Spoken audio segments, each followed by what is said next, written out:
Hi, everyone, and welcome back to Stories for Hope podcast. I'm your host, Nicole, and in today's episode, we're going to hear from two special guests, Kelly and Sabrina, about their life-changing trips to Guatemala. For those of you who are new, Stories for Hope is a podcast run by Hope for Kids International. On this podcast, we share inspirational stories to inspire you to bring hope to those in need. Kelly and Sabrina are pharmacy students at St. John Fisher College in New York. They first traveled with us to Guatemala in 2022. The trip was so impactful for them that they returned again this year, and so I got a chance to chat with the girls about both trips and how the trips have impacted them in their lives and academic studies. Let's jump right in and hear from Kelly and Sabrina. One of the reasons I had gone to Fisher in the first place was because of the medical mission trips that they offer. And I had gone to a meeting kind of detailing, I don't know, maybe 4 to 5 trips that were being offered. And the one that I found the most love for or excitement for was the one to Guatemala. And I think it was just because it was abroad and focused on kids as well. That was something that really got my attention. That was a little bit different than other trips that were being offered. And I had, committed to it probably pretty early. And then I had told Sabrina about it. It's like, you should totally come. And I'm so happy that she decided to.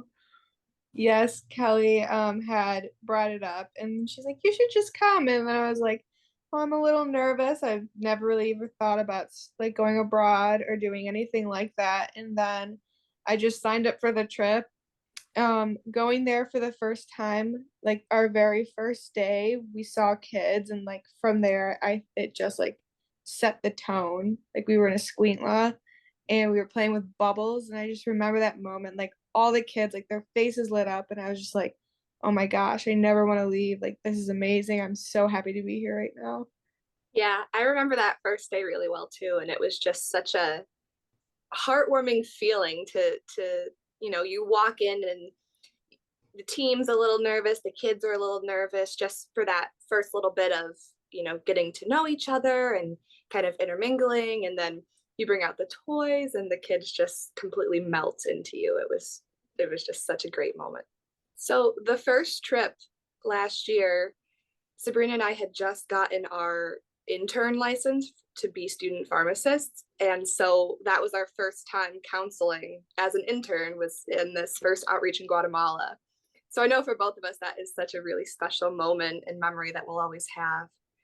But I think being a pharmacy student and being a little bit younger, it does make us have the ability to connect a little bit better with patients. So it was really nice to kind of get down on the kids' level and explain these are vitamins and this is what they'll help with. And that was a good experience as far as easing into counseling and talking with patients. I can definitely agree with that. Like having that be my first experience, like having the ability to counsel was super, super rewarding. Like even the first time we went, Kelly and I were P2s. So we were like in our second year of pharmacy. So there was people above us. Like we had students that were in a higher level. So it was nice to be able to like ask them questions and like look into our resources, like to see like, oh, can we give this? Like, can we give this dose? And like even going back this year with having a wealth more of knowledge, like being able to actually like, yeah, like let me counsel this, and I know the dosing, and I have to ask this question because I don't think this could be correct. So it was nice to be able to do that. Approaching the end of the trip last year, I was feeling almost like an aching feeling in my heart that I didn't want to come back home, because there was so much more I felt we could be doing, or just more time we could dedicate there. And I think, acknowledging how amazing of an experience it was for me, and it was a very transformative trip for my life and my outlook on life. It was very important to me that I made it a priority to come back. And even this year, Sabrina and I are sponsoring one of the little girls. That is very special for us because we've established that connection there, and it's become something that's very dear to our hearts. Obviously I knew like leaving there, oh, I'm coming back. And Dr. Parkhill was like a very big like influence in that because she made the trip special. I think even our team that was like the Guatemalan team, like our translators and Dr. Maria Luisa, I was like, I want to go back. I want to see them. Like Dr. Maria Luisa is like the local doctor there. She brought her 2 daughters, Sol and Luna, and I was like, I get to go back and see them. Like that's something I excited to do, as well as like some of the kids. And even going back that day in the Squintla, the kids had come up to me and said, I remember you from last year. You were here last year. Yeah. It's really isn't like you made that impact. Like they recognized you. So even a whole year later. So last year we didn't have the craft table set up at the outreaches, which they did implement this year. And I think it was such a great idea that they did. The kids just loved it. And it kept them, you know, busy doing other things. And they had paper plates, and then you would cut up construction paper and make a little flower. And this one little girl had come up to me and had written out on the flower in Spanish for Kelly, and she had decorated it, and she had, you know, put her name on it, and she handed it to me. And then she went and did one for Sabrina.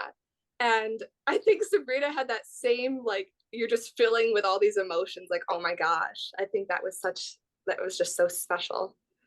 That was a very special moment. Yeah.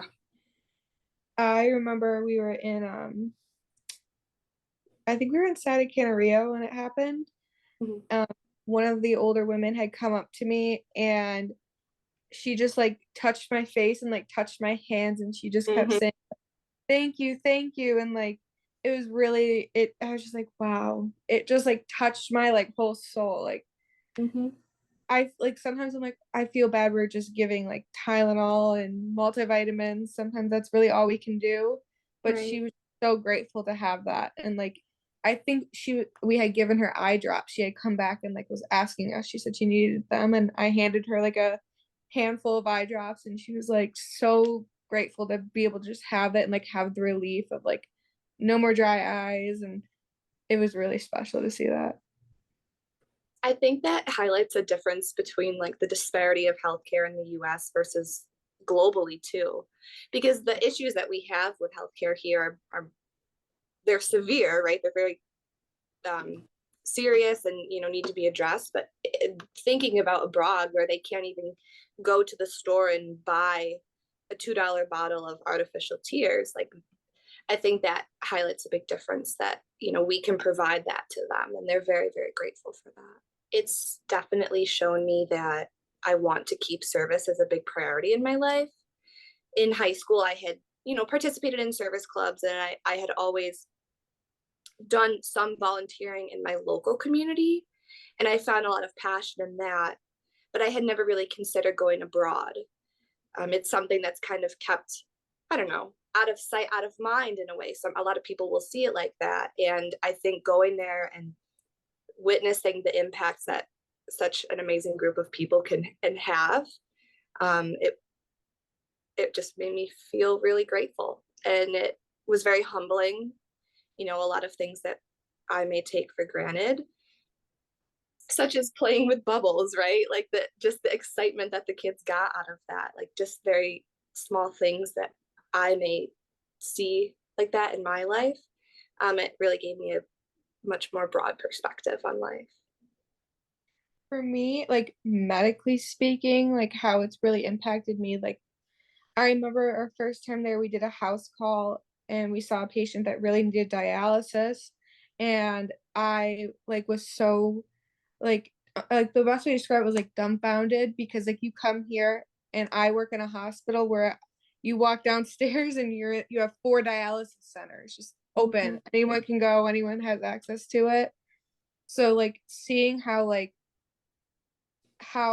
privileged in a way we are to be in the States and have all this access, I want to be able to go and like give as much as I can to people that like I feel like having being able to get medical treatment should be like a human right. Everyone deserves to like feel better. Everyone deserves to have their medications. Like everyone should be able to have access to treatments, and I know that that's not always a possibility. So knowing that I can go there and do that is something that I've always like wanted to do in my life, and it made me feel like really happy that I could at least give as much as I could. For college students particularly, you're in college for 4 years, maybe more, maybe less, and I've been in college for 4 years and I feel like it's just flown by. Even though I have a few years ahead of me, it's just gone very fast. And I think going on a medical mission trip or any kind of outreach is such a valuable experience at this time in your life that any way, I could encourage people to experience that, I definitely would recommend it. I think it's just something that's very transformative or can give you a lot of world perspective at such a critical time in your life where you're going to grow up and be an adult soon. And, this is just a great time to see what's out there in the world. Thank you both so much for your dedication to serve communities in Guatemala. Mission trips really are life-changing. For Kelly and Sabrina, it not only gave them a chance to use the skills they were learning in college, but it also ignited a deeper desire and passion for serving others. Like Kelly said, college can be such an important part of young adults' lives, and going on a mission trip during that time can be so valuable. And you don't have to be a medical student to go on a mission trip. We have a variety of mission trips in many countries around the world. If this episode has inspired you to want to go on a mission trip, I invite you to get connected with us. You can learn more about our trips by going to H4KI.org. Thanks again for joining us as we continue to share inspiring stories. Have a blessed day, everyone.